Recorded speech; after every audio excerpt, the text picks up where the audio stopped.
So hi everyone, and welcome to our talk series, which is titled The Role of Scientists on a Planet in Crisis. I'm Francisca, and I will moderate today's session. This is a weekly talk series, and we have two more coming up in the next 2 weeks.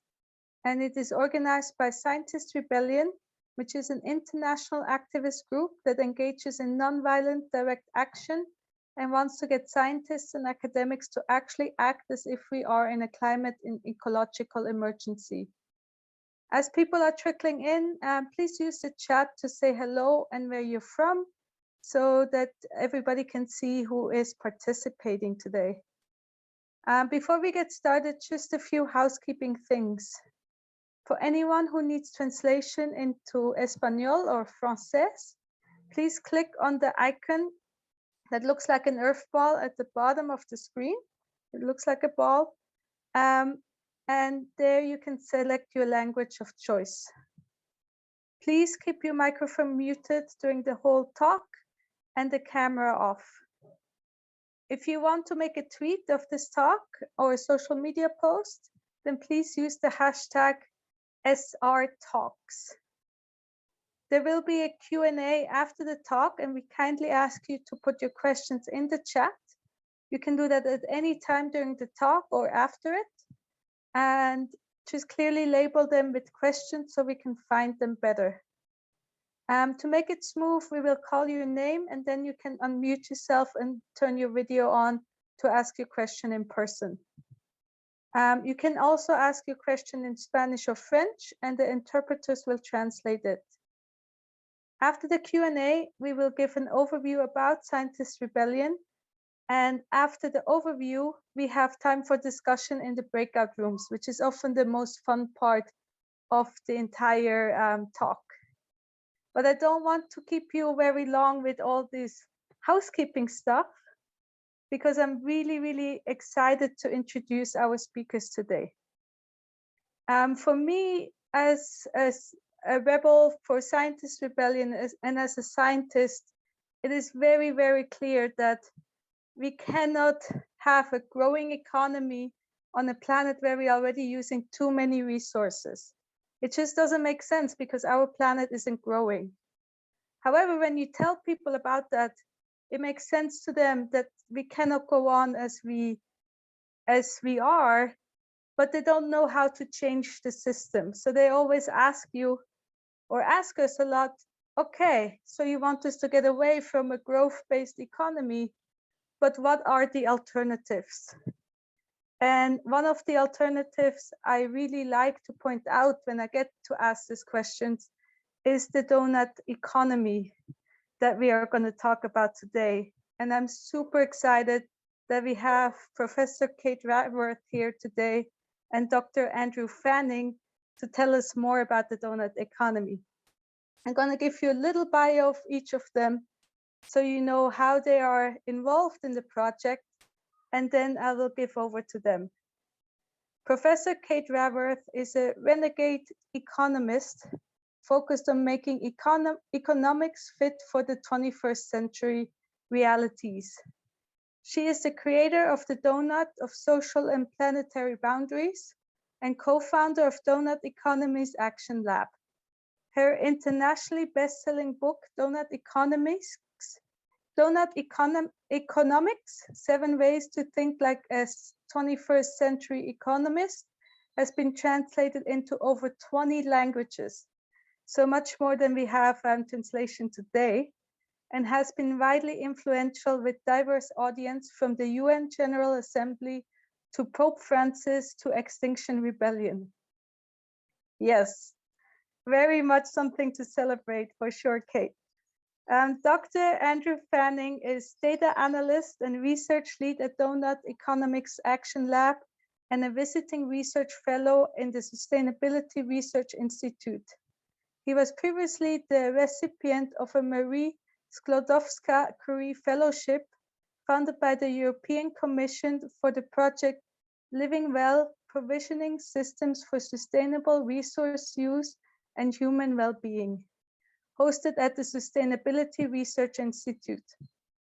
Andrew's research in the fields of ecological, Economics explores how to move towards a world where people can achieve their aspirations while ensuring the burdens of economic activities are both ecologically safe and socially just.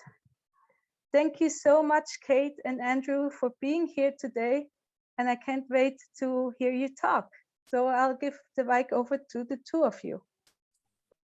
Thank you so much. I'm going to kick off, but what we say is deeply connected. So thank you. It's a real pleasure and honor to be here with you. I'm glad you read out that we like to tell the world how proud we are that Doughnut Economics is influential with the UN General Assembly, Pope Francis, and Extinction Rebellion. That's what we tell everybody because that matters to us a lot. So it's a real pleasure to join you here for this Science Rebellion. Andrew and I work together at Doughnut Economics Action Lab. And we're going to talk about the work that we're producing there. He is our self-declared data nerd. And so I'm going to leave it to Andrew when he jumps in to bring all the analysis, the stats, the data rich. So if you want that part of the story, he's going to bring that. What I'm going to bring has absolutely no numbers in it, I think. I'm gonna, because I think what I want to talk about is the paradigm. It's the worldview that shapes what we therefore then see as economics and shapes the relationship between economics and the living world. And of course, it can be drawn. You don't need any equations. You don't even need the data. You need a pen. It can be drawn with a pen. And the pictures we draw profoundly shape what we see, and they shape the paradigms that make the world. So I'm going to focus on that for now. So let me share my slides. I studied economics at university. I'm sitting in the city of Oxford. I moved back here in 2002 to work for Oxfam, which is based here, but I was a student here decades before that, studied economics in the 1990s. And so I inherited an economist's worldview, and it took me a couple of decades of working in Zanzibar, working for the UN, working for Oxfam to be grounded enough in the real world economy to come back and question the paradigm that I'd been taught. And it's so critical to me that we question this paradigm that I'm going to share it with you now, give you a whirlwind tour of the 20th century economics that we need to leave behind and some of the 21st century ideas that I believe equip us with the mindset that we need to then bring economics into the 21st century. So I'm going to kick off with, my clicker's not working. Okay, I'm going to kick off with the 20th century mindset that we inherit. And this is what we inherit if we study economics in a university department, but also if we just listen to politicians talking, if we listen to economists, if we read the economic news, because this mindset has a very long tail and it profoundly shapes what we see and what we put at the center of our vision. So in 3 core images, I'm going to use pictures here to summarize the worldview. The first image, when I ever speak to anybody who ever studied economics, however old they are, I say, what's the first image you remember learning? And the answer is the same across the world. It is the crisscross of supply and demand. So the first thing people remember learning when they learn economics, welcome to economics, here is the market. And that's a very political act in itself to tell us that actually the first thing you need to know about the economy is how the market works, and that we're going to use this model that puts price at the center of our vision. So immediately price has become the metric of concern. And that means that anything that falls outside of the price contract gets called by economists an externality because it falls outside this very thing we've put at the center of our vision. Now, this puts us in a situation of describing today the ongoing death of the living world. Economists will say, yes, we can talk about that. We call that an environmental externality. And right there, for me, that is reason enough to leave this mindset behind. There's no way we will do justice to our planetary home if we call its deep demise an environmental externality. So that's the first image. I'm going to move now to the selfie. How is humanity portrayed in this mainstream economic mindset that fills the textbooks I have on the shelves behind me? It's a character called Rational Economic Man. And his picture is never actually drawn, but I decided since pictures are powerful, I wanted to give him a visualization. He would look something like this. He would be a man. He has no dependents. He stands alone, independent of mind and opinion. He has money in his hand, ego in his heart, a calculator in his head, and he has nature at his feet. He hates work, he loves luxury, and he knows the price of everything. These are the traits that are given in equations, in models, to humanity, treated as a good enough version of us for then creating economic models that would then predict our behavior. The deep challenge with him is not just how absurdly narrow these characteristics are. The real problem is that on being told that he's like us, students actually become more like him. So research in universities have found from year 1 to year 2 to year 3 of their studies that more that students learn about this character of rational economic man, the more they admire his traits, the more they say it's valuable to be competitive, to be self-interested. That's what it means to be a good economist, to be a good player in the economy. And so we actually undermine our own capacity. Who we tell ourselves we are shapes who we become. So the stories we tell ourselves about humanity, whether in economics or political science or sociology or any discipline, shape who we become. They are performative on us. If we are going to thrive, 10 billion people on this planet, we need a far richer portrait as a starting point for who we have the potential to be. And then the goal. The goal of the economy is so deeply written into the theory that you won't even find this picture in a single textbook. It's never drawn, but it underlies every economic conversation, and Francisca's already mentioned it. It's the goal of endless growth, that the success of the economy, and this is the shape of progress of the 20th century economic mindset. It's an ever rising line. The notion of growth is good, more is better. And it's measured in GDP, which is gross domestic product, or national income, the value of goods and services sold in an economy in a year. The irony of it, or the absurdity of it, is that no matter how rich a country is already, the idea is that its success depends upon yet more growth. So I'm sitting in the UK.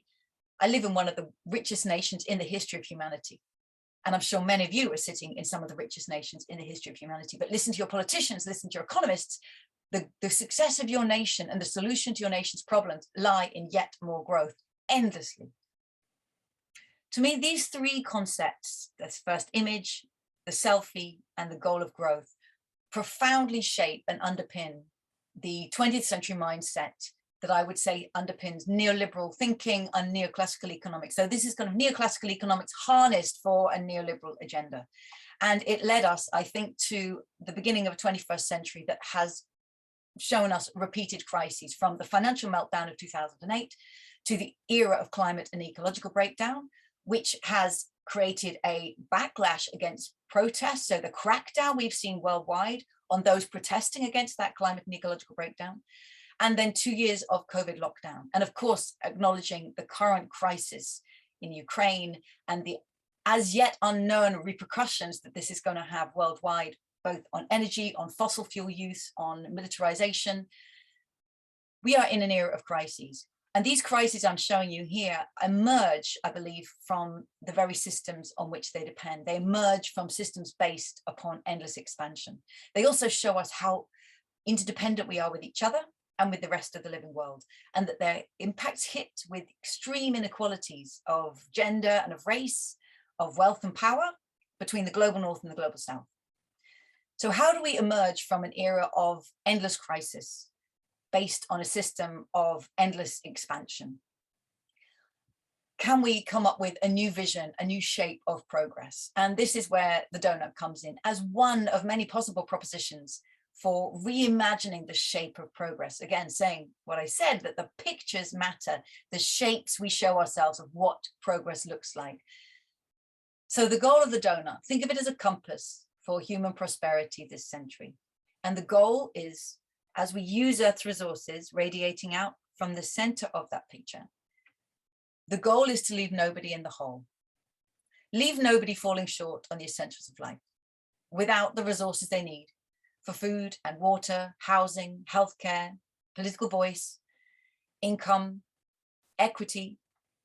I crowdsourced these from the world's governments, from the Sustainable Development Goals. And the power of that is that all the governments in the world have already agreed that all people in the world have the right to meet these essentials. So leave no one in the hole. But as we seek to meet our needs, we use Earth's resources. We use timber, we use water, we've used fossil fuels, we use fertilizer. And so we start to put pressure on our planet. And we must ensure that just as we want to leave no one below the social foundation, we must also not overshoot that ecological ceiling, which is where we put so much pressure on the life-supporting systems of our planetary home that we kick them out of balance. And these come from the 9 planetary boundaries recognized by Earth system scientists in 2009, Johan Rockström, Will Stephan, and around 29 others. They say these are the life-supporting systems that our planet depends upon to stay within the Holocene-like era of the last 11,000 years. So put those together and you've got a very different shape of progress. It's not an endless line of growth. It's thriving in balance. And if I just do this with my hands, it's almost like a heartbeat. Leave no one in the hole. Don't overshoot the limits. Can we live in dynamic balance? When I first drew this in 2012, I took the planetary boundaries and I drew a circle within their circle and it came out as a donut. I was amazed by the impact this one picture had, the response that people had to it. And it made me think about the shape of progress. And I looked at how indigenous cultures have for millennia depicted their conception of wealth, of prosperity, of well-being. And it's no surprise, they used this very shape of dynamic balance within a circle. And then suddenly the Western concept of progress as endless growth becomes the immediate outlier. So to me, this is a long journey. Can the Western mindset recover, relearn, learn from others, and come to actually discover a thriving balance rather than believing that progress lies in endless growth? If balance is the shape of progress, well, we are very far from that right now, as all of the red in this image shows. This is the global donut. So this is the proportion of people worldwide falling short on the essentials of life. The red wedge on food goes 11% of the way to the center because 11% of people worldwide don't have enough to eat every day. We want to eliminate all of the red on the inside of that circle. But at the same time, we're overshooting multiple planetary boundaries. The ecological ceiling is set at 350 parts per million on carbon dioxide emissions. We know that we're way over 415. And we're over on biodiversity loss, on fertilizer use, on land conversion. And in fact, scientists recently have recognized we're way over on chemical pollution too. So this is a double whammy of a challenge. We need to come back into the donut from both sides at once. What I'm showing you here is the global picture. And Andrew is going to show you what happens when we take this story down to the national level and we see really interesting differences between nations. So I'm going to hold here and say, what would it take to turn this story around? If this is to be the generation, we tell ourselves this is the decade of climate action.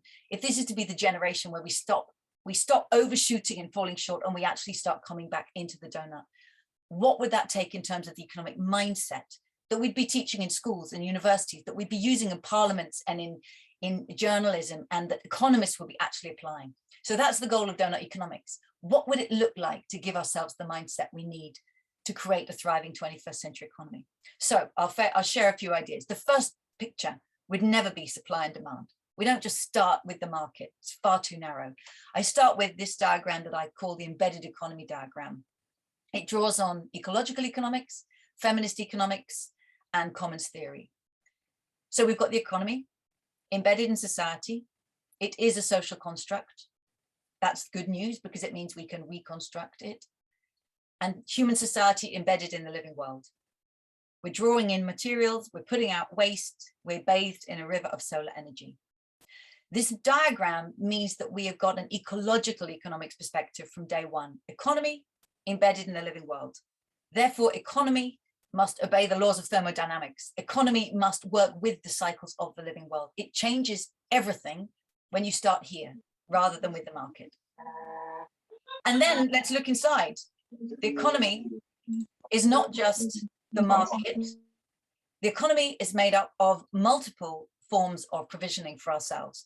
So mainstream economics starts in the market space. Yes, there we may be a consumer or producer. You're shopping or working or shopping or working.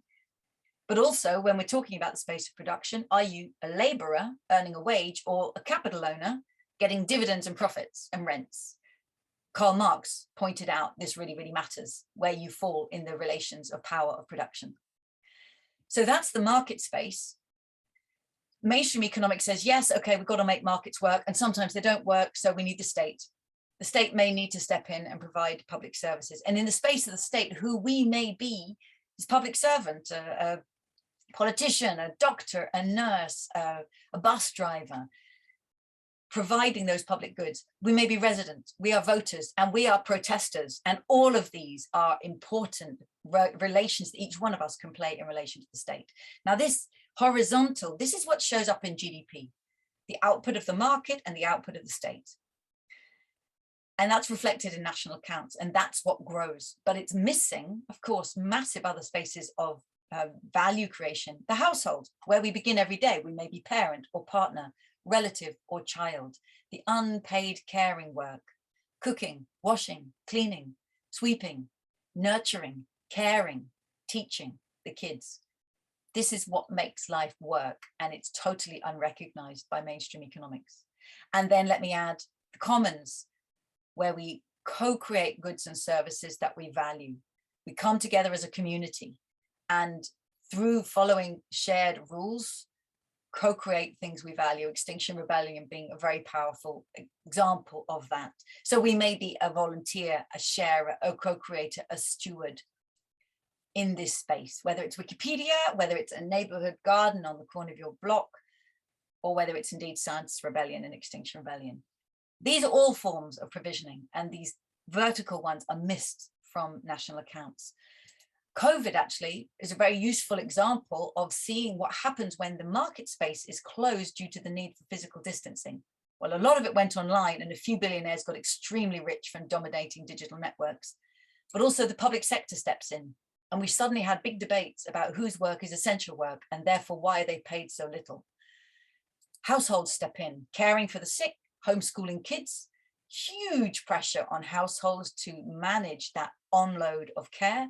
And then the commons step in, whether with a community kitchen, with a street WhatsApp group, people looking out for each other. And one thing people have said coming out of the COVID crisis is we don't want to lose this bigger sense of the we.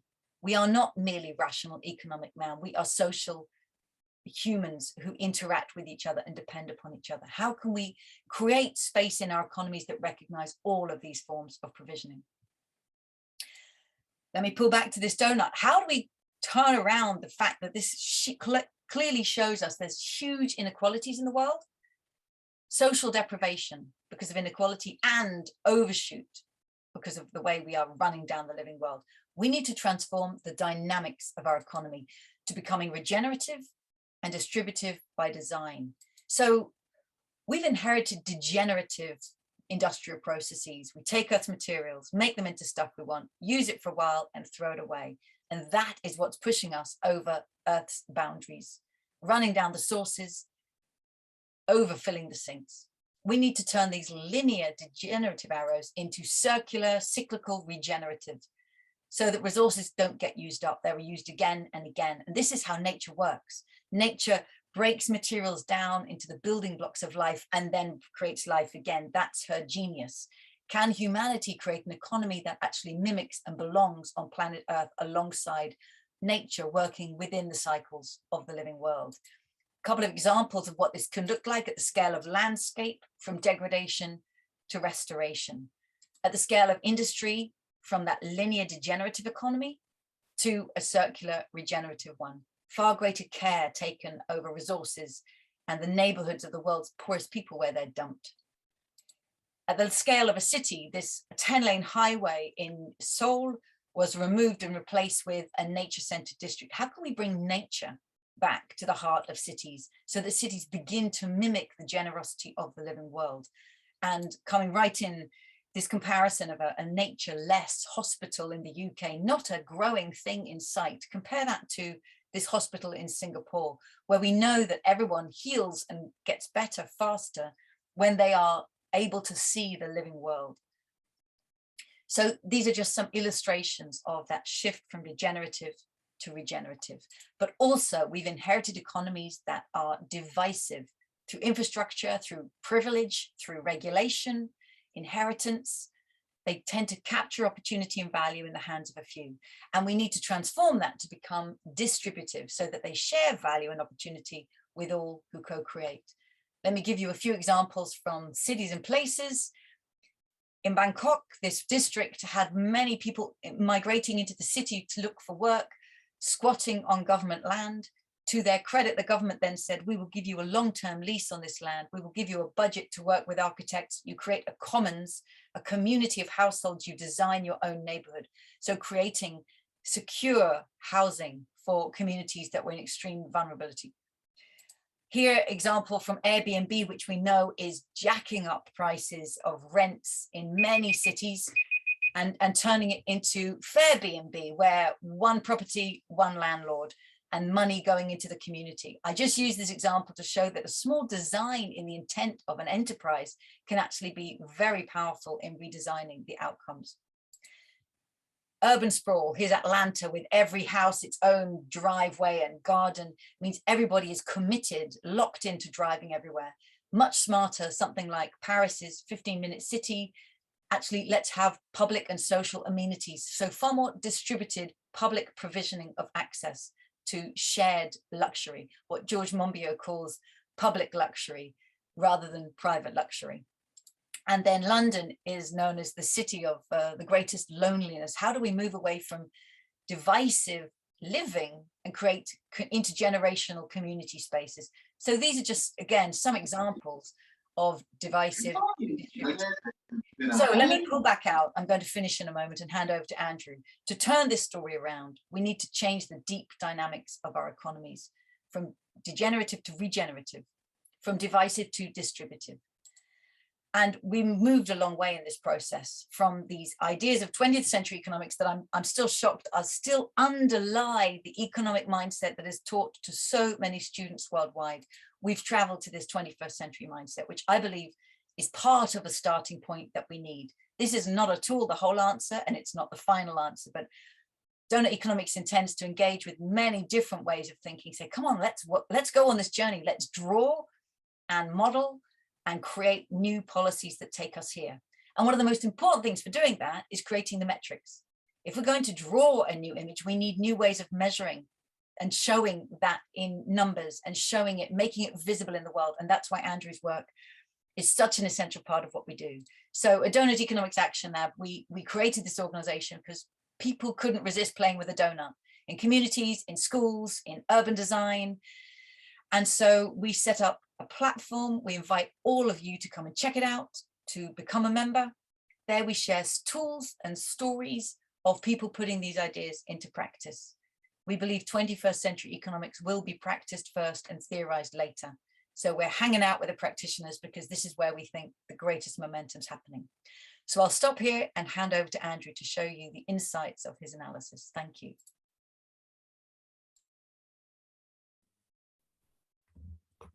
Really great. Thank you, Kate. So I'll just jump right in and then we can get to discussions and questions after. So hello, everybody. I'm also very, very glad to join you all today. So it does mean a lot to me to be a part of this series of talks with Scientist Rebellion. So, okay, Kate has now introduced the paradigm, the embedded economy, the donuts, and the need to transform these big dynamics of our economies from being degenerative pour me dire des trucs à faire. To just switching into French. But I think it's okay now, or at least that's what I heard. So, right, so degenerative to regenerative, divisive to distributive. And I have also prepared some slides, so let me just share those now.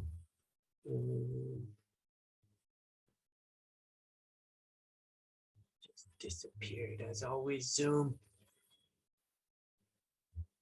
Great. So my part here today, as Kate mentioned, is to be the data nerd and to bring it down to a level where we can, where I just share some additional comments on what it could look like to translate these global concepts and operationalize them from an indicator-based perspective down to smaller scales where oftentimes it can be used as an input for policy making at national scale or city scales and so on. So the starting point is, as before, the global donut, which we've seen shows humanity living far out of balance. But we know that there are these vast inequalities across humanity in terms of responsibility for overshooting these planetary boundaries, which are overwhelmingly caused by the wealthy elites and societies of the world. And also, as well, there's a capacity, the ability to reach the social foundation, and both of those questions have historical legacies and power dynamics wrapped up in them. So what we wanted to do was bring it down to the national level, where I led a study that tracks countries' progress with respect to the donut since the early 1990s across nearly 150 countries. And if we look at 3 of those countries across the range, here are some national donuts. And let me start with Malawi. So with a level of economic activity of just $1,000 per year per person, Malawi, we can see that they're massively falling short on meeting their residents' most essential needs. So there's a lot of red in the middle of that donut. But at the same time, it's not overshooting any of the ecological boundaries that we measure. Then we have China, which is like the global donut, partly falling short and already an overshoot. So it's got that double whammy of needing to meet its residents' needs for the first time, while at the same time coming back within planetary boundaries. And then I've shown Sweden here, but you could throw virtually any high-income nation, and you can see generally a high level of social performance, at least based on this global comparable standard, but at the same time, just a massive level of overshoot of its pressure on the planet. And again, you can throw the United States, you can throw Canada, where I was born, or many other countries, and a similar picture comes out. Now here is nearly 100 countries, and this chart shows the number of social thresholds that a country achieves compared to the number of biophysical boundaries that it transgresses. And you can see Malawi in the bottom left, and China and Sweden in the top right. And I think it's illustrative because lots of us, including myself, are here from EU countries, and we can show them as well, at least those which have comparable data. And the goal, of course, is to be in the top left in the donut, where we achieve all the social thresholds without transgressing any of the biophysical boundaries. But of course, what we see is that there's no country that can put up its hand and say that it's living in that space, that safe and just space, as shown. And so what it says to me is that, every nation must transform in order to get into the donut. But of course, there are different pathways in order to get there. Now, this chart is showing a snapshot of the most recent year's data. But of course, another part of this study is we wanted to look at directionality. We wanted to know whether there are any countries that are moving towards this space or away from it or what have you. And the best response we have been able to find is shown here. So here's a picture of country trajectories since the beginning of the 1990s. And countries are now color-coded with respect to the area where they start out in at the beginning of the period. And the lines there illustrate the trajectories. And overall, what we find is that countries are tending to transgress biophysical boundaries first and before they start achieving a substantial number of social thresholds. So we see nations moving from the left to the right along the bottom of that chart before they start moving up. And actually, if you look really closely, you'll also see in the bottom left, there's a group of countries who actually don't seem to be moving much over the period at all. And in the top right, similarly, another group.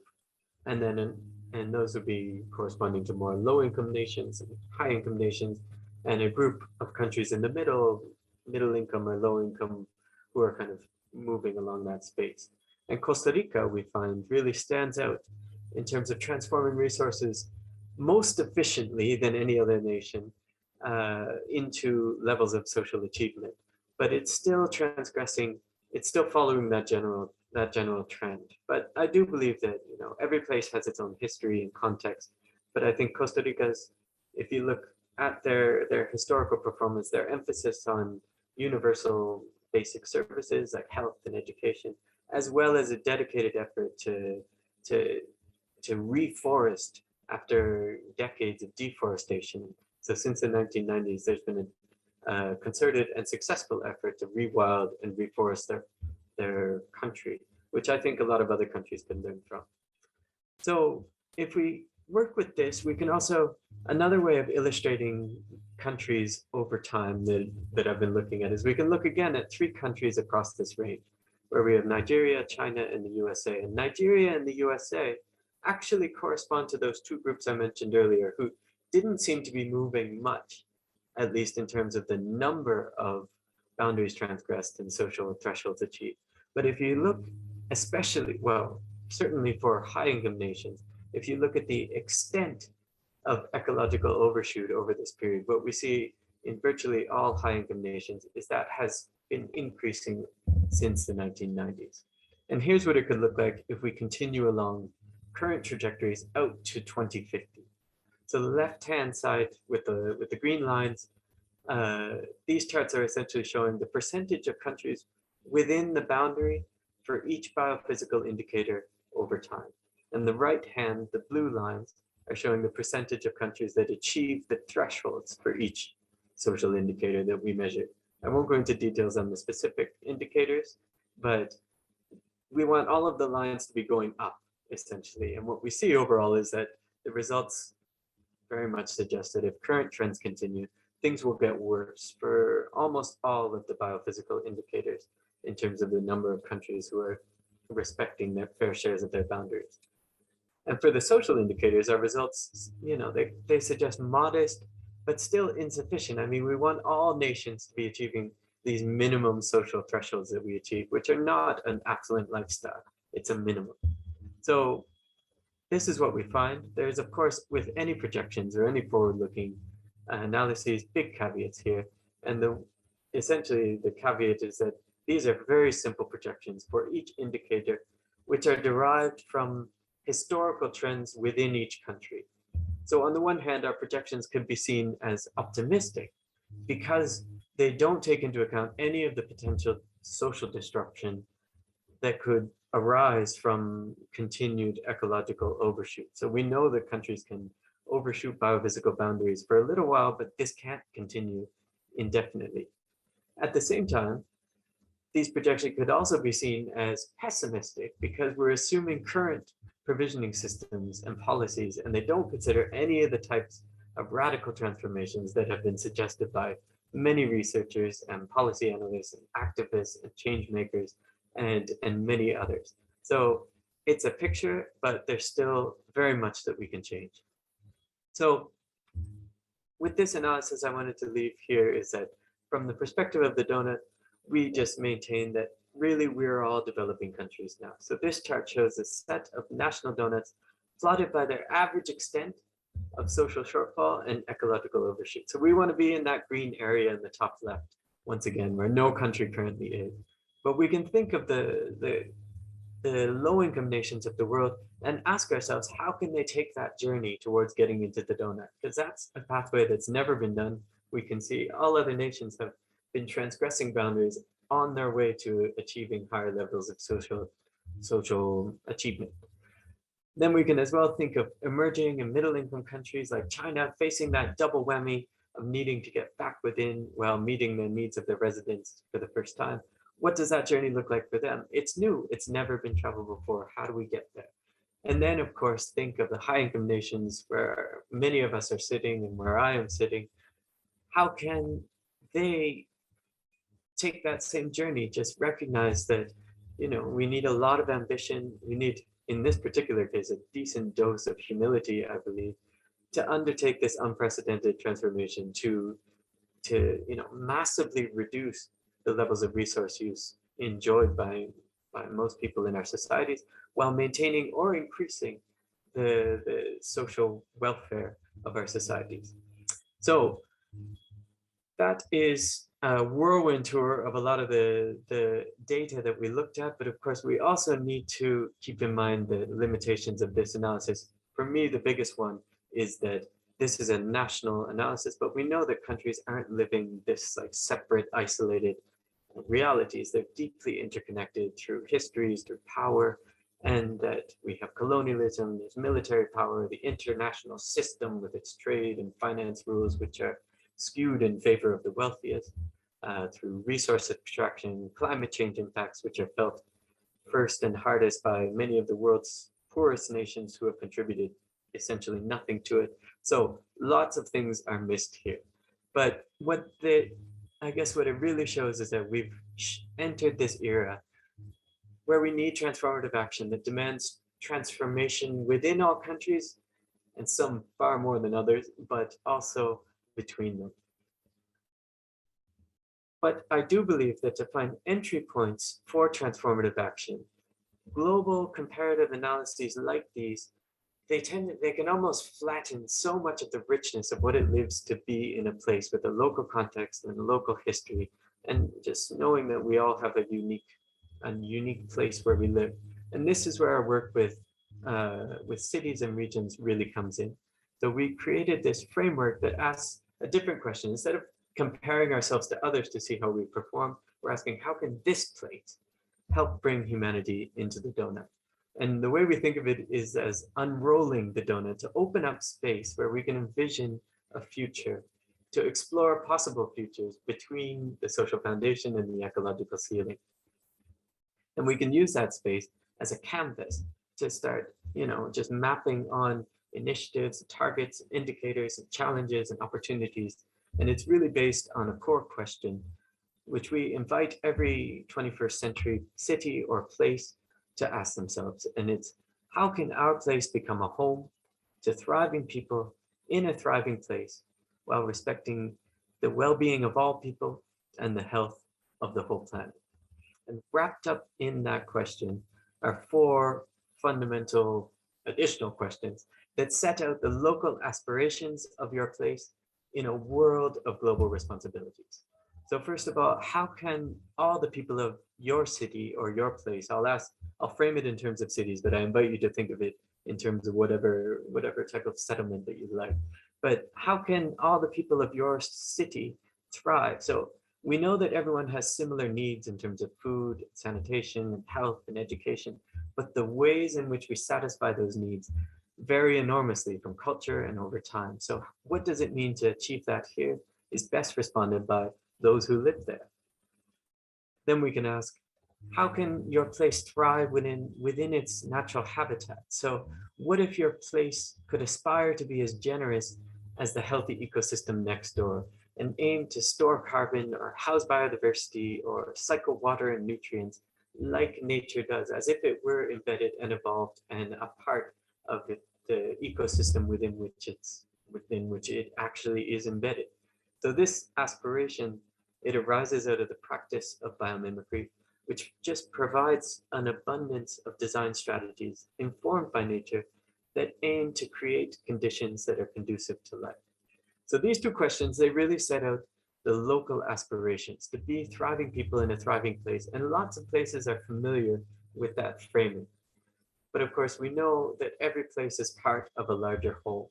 So how can your place respect the health of the whole planet? So what would happen to the global climate and biodiversity and other planetary boundaries if everybody consumed the same way as high consuming societies do? Their food, their clothing, the electronics, the other products, they come with embodied resources in them, and they emit a stream of waste out of them. So what if everyone did that? How would the climate and biodiversity, how could it handle it? And to date, the answer to that question is already no. So how can we transform and move it? And finally, how can your place respect the well-being of people worldwide? So what are the labor conditions of people who work to grow that food or sew the clothing or mine and assemble and ship and deliver the products that flow through your city? But not just supply chains, which are important, of course, but how can your city also acknowledge the cultural connections with others, it's welcoming to migrants, the remittances who are sent to others? How can we start tracing those interconnections and recognize the impacts and that each place has with the rest of the world? So we have been offering these questions to ambitious places because we believe that they underpin so many of the challenges and the opportunities that cities and places face. So as Francisca mentioned at the beginning, it's like we can question growth, but then what's the alternative? And we believe that these questions start offering not answers, but a frame that we can start exploring those for ourselves. And ideally, of course, we want to be measuring quantitative indicators with respect to targets for each of these dimensions. And that's the work that we have been doing. But on top of that, we've also been working together in workshops and participatory setting to start layering on more qualitative types of evidence, like stories and lived experience and photographs and histories, so that it just starts making it a much more rich picture. And what we found really in workshops with policymakers and others is that sitting down and mapping your targets and your indicators and more qualitative data as well, mapping those across each of these four lenses can actually be really empowering, because each person starts to see their sector or their issue or their theme, but they see it in the context of this greater whole. And you can start drawing interconnections and seeing synergies and possibilities that you couldn't, that just weren't visible if you're working in a more siloed way. So I'm going to wrap up with a couple more points, but really I just wanted to mention that Amsterdam was the first city to publish their donut portrait working with this in April 2020, at the height of the first wave of the pandemic.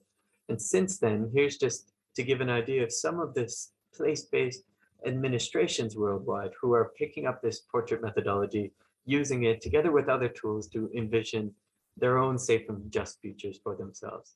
Here's an example of putting it into practice in Toronto, where the blue sticky notes are the city targets and the yellow are the more quantitative indicators.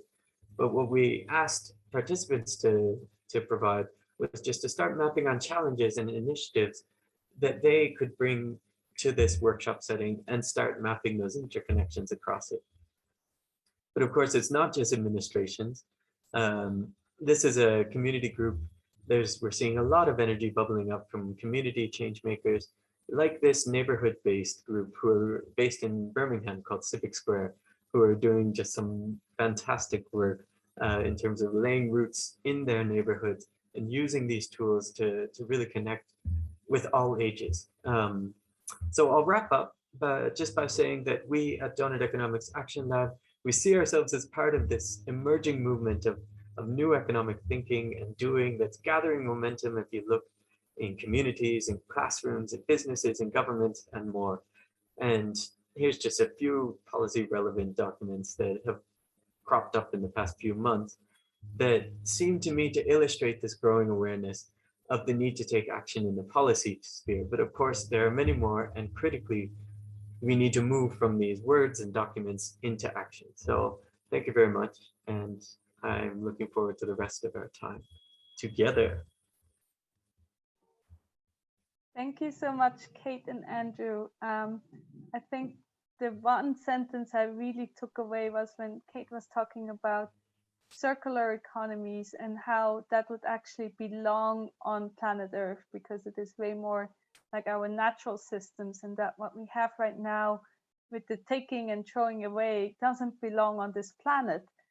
And it's just such a beautiful way of saying, hey, what we are doing is wrong and it doesn't belong here, and we need to change our ways. So anybody, if you have questions, put them in the chat. We had one question, Andrew, asking if you looked at Bhutan as well, and how are they doing in terms of the donut? Great, thanks. We in this analysis, just for comparative reasons, we actually excluded nations with populations that were less than 1 million, and Bhutan was filtered out of the published study. But of course, since then, we've looked into it, and it's, yeah, their donut follows a similar trend. But of course, their paradigm, the work that they're doing with the gross national happiness and acknowledging the different, the multidimensional nature of well-being, I think is exemplary. But in terms of their environmental performance, it's still overshooting a few boundaries. And in terms of social achievement, they themselves, I believe, would also acknowledge that they have work to do in terms of reaching the social foundation.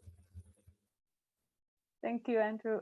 We have a question from Juan Bordera. Juan, do you want to ask your question in person, since it's a bit of a longer one? Yeah, okay, thank you. First of all, thank you to Kate and Andrew and the organization. The question is, we are usually blamed for not having a plan on how to reach this new economy. And I am interested in linking Doughnut Economics with degrowth. I think they are linked. And with modern monetary theory. Jason Hiker indicates that there's an idea that might be interesting to pursue. There's a link. You can see if there's something interesting in that. And more or less, the idea is that modern monetary theory could be used for transition, Doughnut as the framework to work, and the degrowth ideas, Heikel, Parrique, and Yayo Herrero, could be used as a goal, because we can grow so much more. And I would love to hear your thoughts on this combination, knowing that there's no formula, that it depends on each context. And if it's possible, here's my email. If you can send the presentations, it will be fantastic. Thank you. Thanks, Juan. We can share our presentations, I'm sure, with everybody here. I'll jump in. So yes, I would say Doughnut Economics absolutely has a great deal in common with the values and goals of degrowth. We use a different language. And I actually, some years ago, I wrote a kind of blog exchange with Yorgos Kallis. I was arguing that I think degrowth has outgrown its name, just to throw that debate in here, because I think for many people misunderstand it when they hear degrowth. They think it means trying to make GDP go down. When you actually really lean into degrowth and listen, that is not what people mean. So for me, there's an issue about it creates a misunderstanding amongst a far more mainstream audience who desperately need to understand it. So that's my personal view on the word, the name, but hey, you can come back and tell me that Doughnut is a ridiculous name and you'd be right. So it's, you know, we need to find different languages, different framings appeal to different people. So maybe it's valuable to have different ways of expressing these things. But yes, very closely related. Degrowth to me, when I read Jason Hickel on degrowth, what I'm reading is we need to degrow our economy so that we reduce our resource use and come back within planetary boundaries and do it in a managed way that meets the needs of all people. I see a huge connection. And then when it comes to modern monetary theory, yes, I agree that it can absolutely be a tool. And Stephanie Kelton, who is one of the authors, who's written a really good book about modern monetary theory called The Deficit Myth, she and I both said to each other, I wish I could have read your book before I wrote mine. So there's a lot to learn there. I mean, modern monetary policy is available to countries that have their own sovereign currency, so that they have their own capacity to create that currency and to use it, quantitative easing in a kind of, instead of thinking that taxation is the basis of public funding, actually you can create that money into public spending. So yes, in general, I'm going to say I really agree. There's a lot of work. We're at the beginning of bringing these rich ideas together and to bringing monetary design together with the goals of ecological living within limits. And I think there's huge value of combining the thinking and the possibilities of Doughnut Economics and degrowth in order to get there. I don't know if Andrew wants to add another perspective on that. No. Andrew does a lot of research and work with Jason Hickel anyway, so he's doing data in both of these camps. Yeah, I guess I will just add that I just completely agree with Kate's comments. I think degrowth is a useful framing and a useful field of research in an academic type setting, but as soon as you move into more wider and more diverse audiences, then it can often just create some confusion, I find, with the word, in which case you spend incredibly valuable time debating definitions of what this term means, instead of, you know, the principles and the goals that bring us together. And it's not just degrowth. I would throw capitalism in the same camp, for example. So it's all about finding new language that actually creates that shares the paradigm without getting stuck on, as Kate has framed it, in terms of 20th century luggage. Okay, we have a few questions that are specific for New Zealand and for Berlin and other places. So maybe those are good questions to answer in the chat. Also, the question in Berlin is about how you can actually use the Doughnut dashboard. Maybe we can go into that a bit, like how can people use the resources? Like how can somebody use this in their community? I'm happy to jump in there. So the downscaling that Andrew shared, what we call unrolling the donut and those 4 lenses, that is a set of tools that we are just about to publish. And the way we work at Doughnut Economics Action Lab, we are a funded organization because we believe what we're doing is putting ideas and tools in the commons. So coming back to the commons, we are putting tools out there for anybody to be able to use in their own processes of transformation if they find these tools useful. So this coming month, we will be publishing those tools. And you get access to a Miro board, you can get access to printout templates on the slides, and then you can adapt them and make them work for your context. And there's explanation of lots of different ways of doing this. So for example, I'll give 2 examples. One, we're working, as Andrew said, with some cities from Amsterdam to Glasgow to Barcelona to Brussels, some nations like Curaçao, North Macedonia, places where governments have said, we find this a useful tool in our own transformation. And then the city government are using the tool, often working together with a local university. Okay, how do we do this analysis? What is our current portrait through the lenses of the donut? And how do we make this transformation? And then there are also community groups. In Berlin, actually, there's a great group called Doughnut Berlin. Look them up. They are doing some really interesting work. So it's a community network. Anybody can join. And saying, how do we bring these tools to life in our city, in Berlin, in Devon, in California, in London, popping up all over the world. And if anybody wants to make one, you can create one of these groups. But I just want to say also for us, a really important principle is don't try to be the movement, join the movement. So you don't have to make a Doughnut economics group.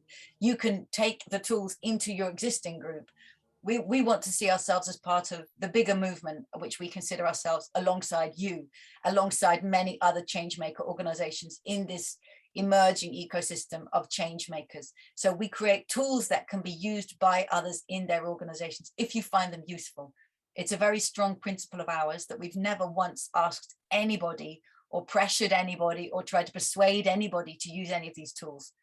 Everything that's happening is because change makers in a place say, this looks useful for my community, for my school, for my city, for my startup. And so that's where the energy is going. I hope that explains. But if you go to doughuteconomics.org, you'll find the existing tools online. And if you sign up for our newsletter, you'll be the first, which is going out tomorrow morning, you will be the first to know when these tools are published. That is amazing. And I really like your idea of don't just try to be the change, but first see if there's already other people out there you can work with. Caroline would like to add something. So Caroline, you can unmute yourself. The question was from me. Hi from Berlin. We're in touch with Doughnut Berlin. And my question is more in terms of how can we build bridges? Because there's a big movement on data-driven cities, but it goes in a direction that we don't necessarily agree with. So how can we actually impact also other movements that are driven by paradigms that are more degenerative and destructive to actually move in a direction and offer tools that are applicable in that road or in that way? So my question is more in terms of dashboarding and in terms of algorithm codings. Are you connected to these kind of data-driven communities? And if not, can we have a talk? Can we have a sharing of a couple of ideas how to connect? Because I think it's absolutely crucial to bring these movements together. I'll say something very briefly, and then I hope Andrew will jump in. So I totally agree with you that there's a lot of talk around smart cities and data, but it's all around the question of in service of what. And actually, I haven't talked about companies or the ownership of technology, but let me just bring up one of my favorite little cutouts. Any enterprise, any technology, any company, any organization, we need to ask, what is it in service to? These smart data-driven cities, what is the purpose? of that data? What are the algorithms written in service to? How is it networked? How does that organization network with the residents whose data is being generated, with other forms of data? How is it governed and who has voice in that? But crucially, how is it owned? How is the organizations and how are the companies that are gathering that data owned, and how are they financed? Because how they're owned and financed will profoundly shape what they're doing with that data, and whether they are simply aiming to monetize it, in which case the purpose will be, you know, we become the product, or are they actually gathering data in service of the goals, such as getting into the donut? So I'm just talking about data here since you brought that example, but for any technology, we have to ask, what's its deep design? At one end, we get organizations or technologies driven by purpose, and we have to make sure that the structure of the organization is aligned with delivering that purpose. Otherwise, we get organizations driven by their ownership and finance in service of generating endless financial returns, and everything else gets skewed towards that purpose. Andrew, do you want to jump in and talk about the vision for data and collaborating with others? Yeah, sure. So at Doughnut Economics Action Lab, we have been working to grow our team, and we've been facing a lot of interest and a lot of energy, and doing our best to respond to that. And I'm holding the data analysis and research, themes of our work. And one of the things that I would love to see is to take a more, providing a structure for that type of portrait, unrolling the donut methodology that we spoke about, so that all these different places that are essentially picking it up don't have to kind of reinvent the wheel each time. And so that's a project that I'm interested in getting towards, but we're not there yet. We're just scoping it out. But essentially the idea is to provide a space where the structure, the questions, where data could be uploaded, where you could potentially organize webinars around it, or teaching, or that type of support, so that it's easier to do, and that at the same time you can also be visible to one another. Because that's another part of our platform, that when we launched in September of 2020, it was very much a first version, and that it was just getting it out there. And we're currently working on the design for the next iteration of the platform, with a whole bunch of features that we're hoping to release in the coming months. And it's just very much the spirit of how we're working is getting it out there, sharing the ideas, hearing back. Hopefully people pick them up, they adapt them, they innovate with them, they share back their own ideas, and that we can just kind of work on this together as a big team that is needed in this pivotal decade. So that's where we're at for now. I've noted in your message that you provided an email there, so that's great. And maybe we can pick this up. Yeah, so we have about 4 to 5 minutes left for questions, and we have two really interesting questions from both Robbie and Kyle. Robbie is asking about how can we do this if there's inequality in global education systems? And I'm pretty sure education is one of the things you have on the inside of the donut. And he's also asking about indigenous cultures and how can they be protected, and their languages as well, and the biodiversity they're mostly in while doing this donut economy. Those are two big questions. So I don't quite understand. So the first one about inequalities in global education, there are inequalities all over global education. I live in the UK, there's huge inequalities of education, huge use of private education as opposed to public education. But I would want to understand more which inequalities we were talking about, whether it's the mindset that's taught, or inequalities of income between global north and global south. Do you want to clarify that question? Robbie? Hello, how are you doing? Okay. Well, take the Shetland Archipelago, for example. They have a very distinct language. I've just started working with them. And all their books are in English, just like mine are here in the States, and yours are there in London or wherever you are in the UK.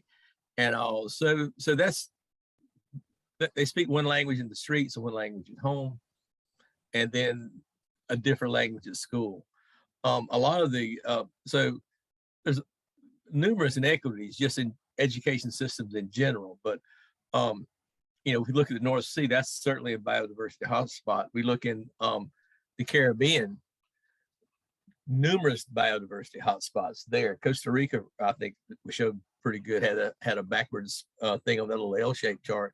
And they have several indigenous communities that live there, linguistic communities, and they got their own cultures. And they live in the midst of these biodiversity hotspots. And so how can we protect all these things? You know, and certainly, you know, the Guna, for example, they speak Guna. They talk about their ecosystems in Guna, but they go to school and the education they receive at school is different than the education they receive at home because it's in Spanish. And that education system at school fights the education they receive at home. So, so yeah, I'm talking about general inequities like that you just general, but then I'm talking about some very specific ones with my second question. Great, thank you. That really clarified. And I would say that just I was talking about the power of images and the power of shape to shape our worldview, but also, of course, words have a phenomenal power. And when a language such as English, I can speak certainly to English that misses so many important words of describing ecological phenomena. And when that language lacks the names of things, they get left out. Hannah Arendt once said, a stray dog has a far greater chance of surviving if it is given a name. And I would say in English language, and maybe in other colonial languages as well, many aspects and phenomena of the living world are treated like a stray dog. And that's why we find ourselves talking about the destruction of the living world as an environmental externality. And if I can just grab that book off my shelf, I'll bet many people on this call have read this book, Braiding Sweetgrass by Robin Wall Kimmerer, and she speaks so beautifully about the language of her own culture, her inherited culture, which she has to relearn for herself. And that when you have that language, then you can express things that have otherwise been missing. So thank you, Robbie. I think that's a really important point, as well as drawing new pictures, or indeed learning to learn from old ones and bringing in another language. So I think it's both part of a decolonization of the European and the neoclassical economic mindset that came from European founding fathers of economics and also American. It's a decolonizing of the language and recognizing that other cultures and other languages actually have a far richer relationship with the rest of the living world, and they have a language for describing that. And how do we actually all learn from that rather than eradicate it and lose that very phenomenal awareness that we so urgently need? Yes, thank you so much for that. Yes, that was a beautiful answer. Unfortunately, we're at the end of our question time. I would have loved to also hear an answer to Cal's question, but because our interpreters are only here for an hour and a half, we have to move on. And next up is Mike, who's going to tell us a bit about what Scientist Rebellion is. So can I just say, I'm gonna have to jump off. I've got 3 teenagers. I've got to go and do some caring household work downstairs. So it's been a huge pleasure to join you. A real honor and pleasure. And I hope you have good discussions as you go on. So I'll jump off now. Thank you. Thank you so much, Kate. Thanks for taking the time. Pleasure. Bye. And if I may as well, I do have to apologize too that I have two, they're not teenagers yet, but they are about to be. But thank you so much. Thank you so much. And I'm looking forward to the actions next week, which I of course seen on the website and plan to be a part. So thank you, Andrew. Amazing. Yeah, so thanks, Kate and Andrew. So appreciate the contents.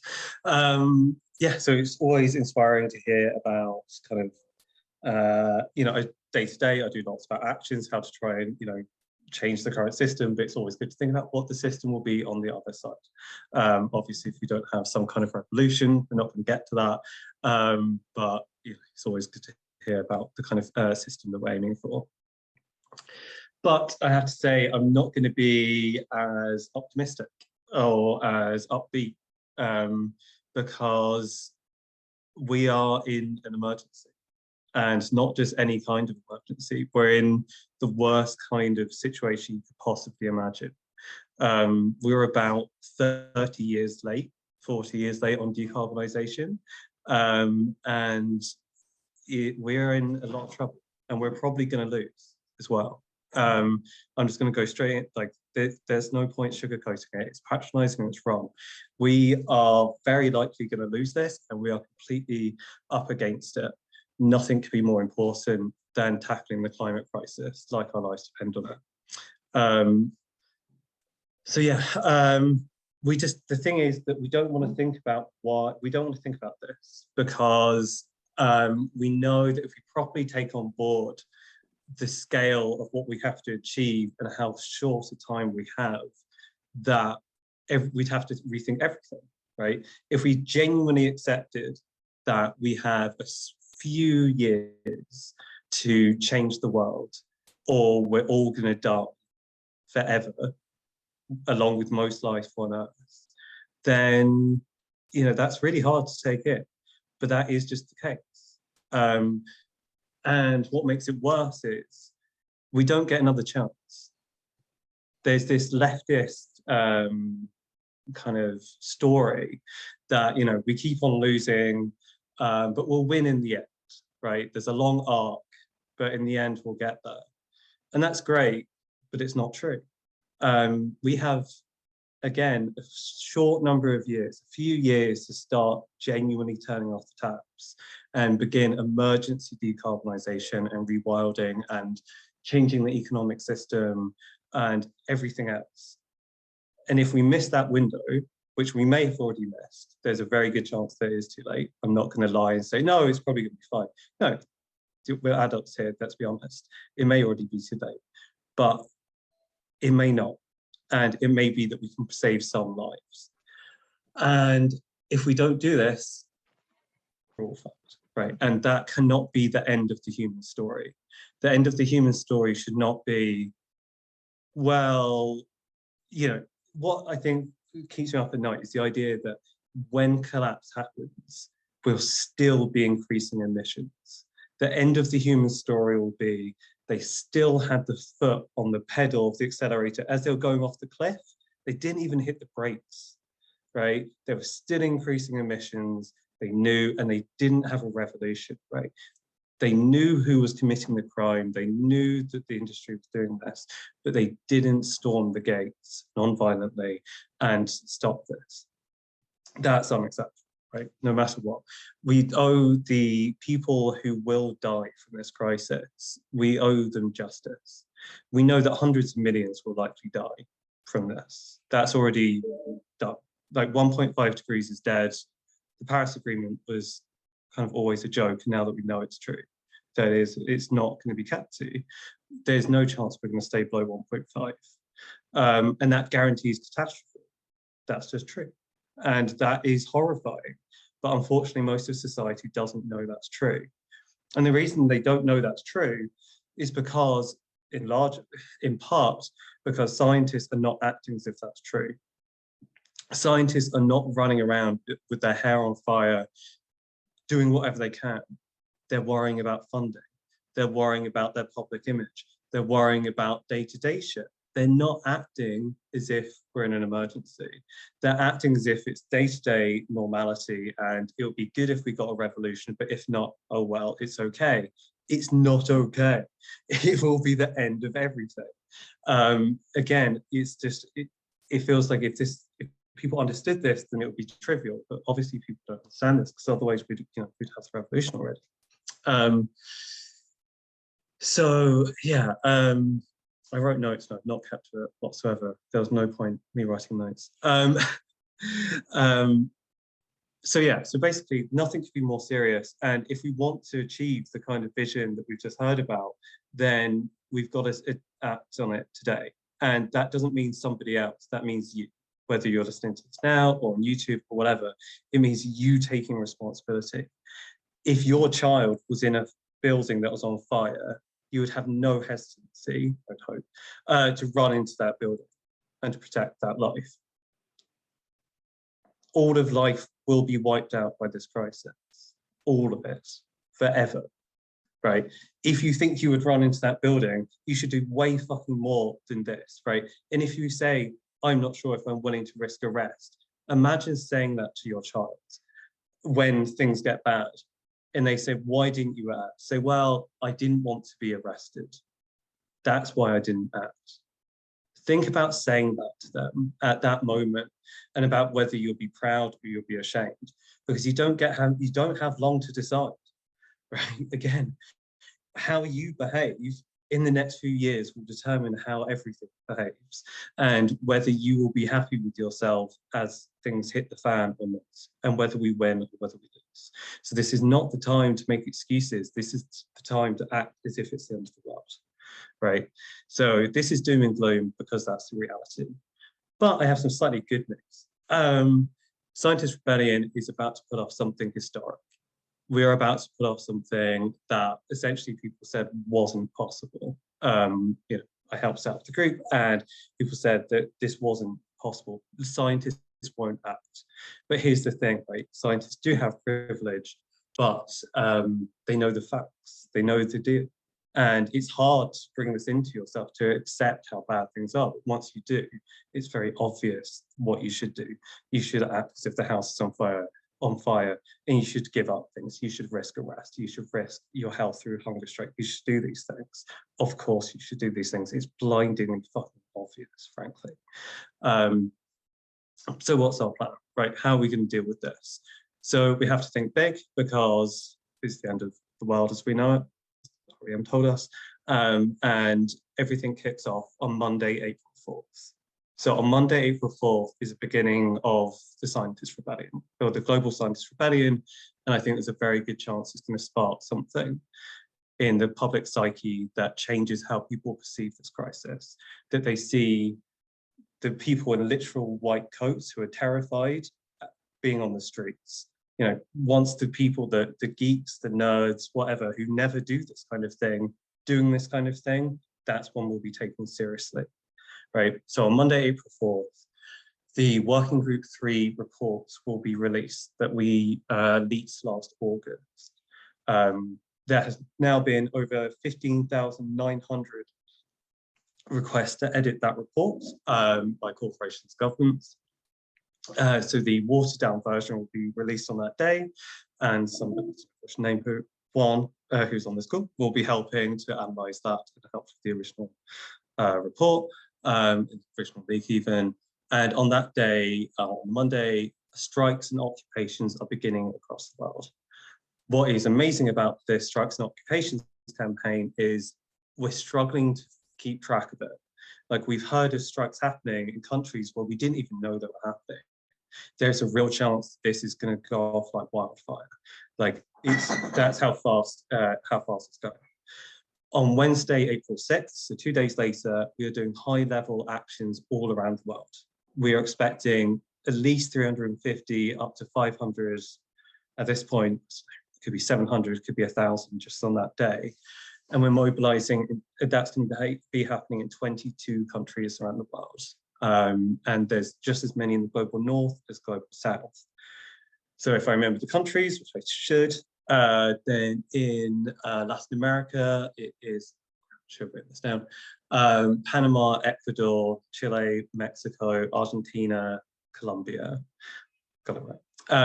Then in the US, we have DC and LA. In Europe, we have a longer list. The UK, Nordic countries, Netherlands, Germany, France, Portugal, Spain, Italy, Switzerland. I'm sure I've forgotten somewhere, but I think it's most of it. And then in Africa, we have Uganda, Tanzania, Malawi, Democratic Republic of Congo, Sierra Leone, and Tanzania. And Australia, and potentially one other place that I shouldn't name just yet. So this is going to be a truly global event, right? This is going to be the thing that people said wasn't going to happen, that scientists will get on the streets and they'll lead by example. Then on the Friday and Saturday, we are lowering the barrier to entry. So on Wednesday, we need people to act who fully understand their responsibility. So they'll risk arrest, they'll risk imprisonment, they'll risk attending a demonstration in the global south, where if that goes wrong, you get murdered, right? So in the global north, we're risking arrest. In the global south, we know how the situation is. You can end up tortured and killed, right? So people are risking everything on that day.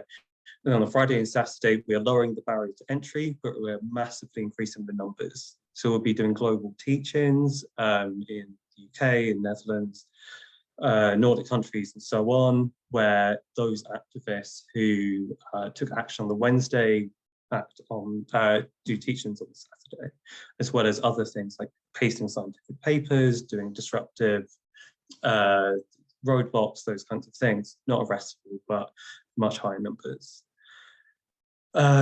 Altogether, we're expecting thousands of people to be taking action, and this could be the moment.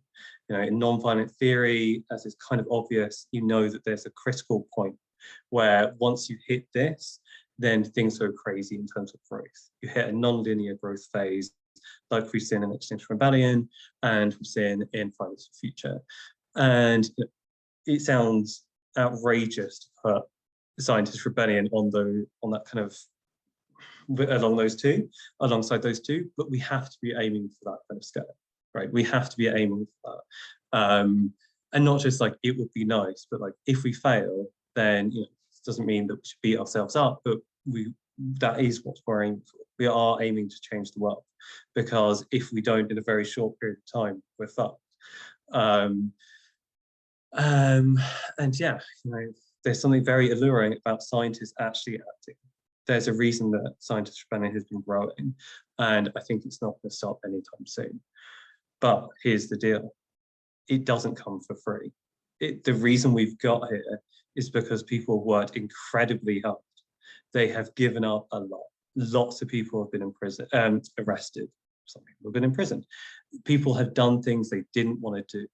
People have had very difficult conversations with themselves and their partners and said, I have to do this. It doesn't mean it's entirely rational in some sense. It just means I cannot know that billions will likely die and know that I didn't do anything to prevent that. You don't have to think that you're going to save the world. It doesn't have to, you have to have God complex. You can just think that this is your responsibility. This is your, you owe this to the people around you. So again, I just want to reiterate kind of hopefully obvious but terrifying point that this is going to be one of our last chances, right? We're not going to get many more chances at this. So if you're thinking it would be nice, you know, this would be great, but I don't know, got a hair appointment on the 6th, maybe I'll do it next year. No, right? It's this time, right? It's this time. We can do it. We're on the cusp of something incredible.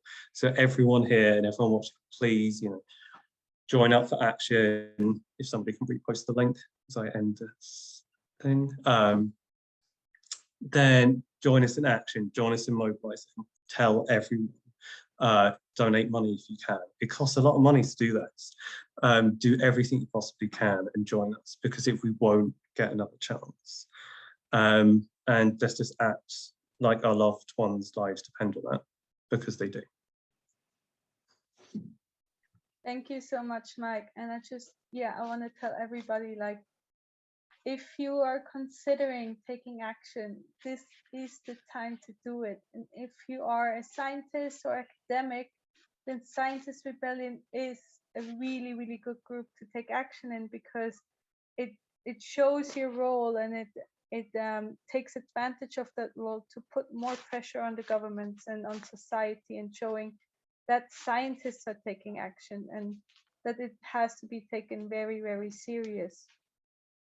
And yeah, like, now is the perfect time to join us, because you can still take part in the April rebellion, which will be so big that if you didn't take part, you're gonna beat yourself up that you didn't take this action, because it's gonna be amazing. So we're gonna start some breakout rooms where you can meet people from local areas. So we have breakout rooms for Southern Europe, for Central Europe, for the Nordic countries, Sweden, Norway, Denmark, Finland, and also for Latin America. So you can meet people there. If you're from none of these areas, just join one of the other groups and learn more about what's happening in Scientist Rebellion and how you can take part, because you don't want to miss out on this. It's going to be pretty epic. And we need everybody to take action to really make a difference. Franziska, may I just ask a very stupid question? And I Yes. apologize, I'm genuinely very curious about, like, what is the mission that we're trying to accomplish by doing this? Are we trying to have people wake up?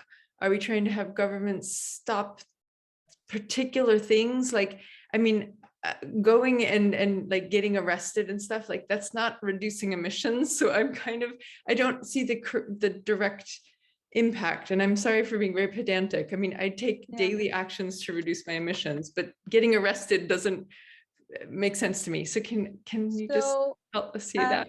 As you may know, with reducing your own emissions, you actually only have control about 50% of your emissions yourself. That's a study they made in France, that the decisions you can make about your emissions only control about 50%. The rest is controlled by companies and by the system we live in and by our government. So that is why it's really important to also speak up and go to demonstrations and do non-violent direct action. We as Scientist Rebellion chose non-violent direct action because it has been shown in history that it is the best way to change systems. So we know we need a system change and a transition to a completely different system. For example, doughnut economies, for example, circular economies, in order to make sure that we are all able to live with a small carbon footprint, and not just the really dedicated people who take a lot of time out of their day. We all have to be able to do it. It has to be the easiest and the cheapest choice. And in order to do so, we need a system change. And the most effective way to get a system change is through non-violent direct actions. So that's why we are getting arrested. Another side benefit is that the media doesn't like to talk about climate change. It hardly ever does. However, if people get arrested, then they have to talk about this because it's something topical, it's happening, and you have another media article talking about climate change. If scientists get arrested, it shows, okay, this is really serious. These scientists are so serious about it that they actually get arrested themselves. And one of our rebels, she got arrested at COP26 last year, and she said, after she got arrested, a lot of her friends and family came up to her asking, how bad is it actually? Well, before seeing what she was doing, they thought it was kind of a hobby of her being an activist. So there's a lot of reasons why scientists getting arrested and also citizens getting arrested will change the system. It's one of the solutions, but a really, really powerful one. Thank you very much for that explanation. So we have the breakout rooms signed up, put in, so you can join any of them and get to know each other and get to know some of the people in our group. So have some fun.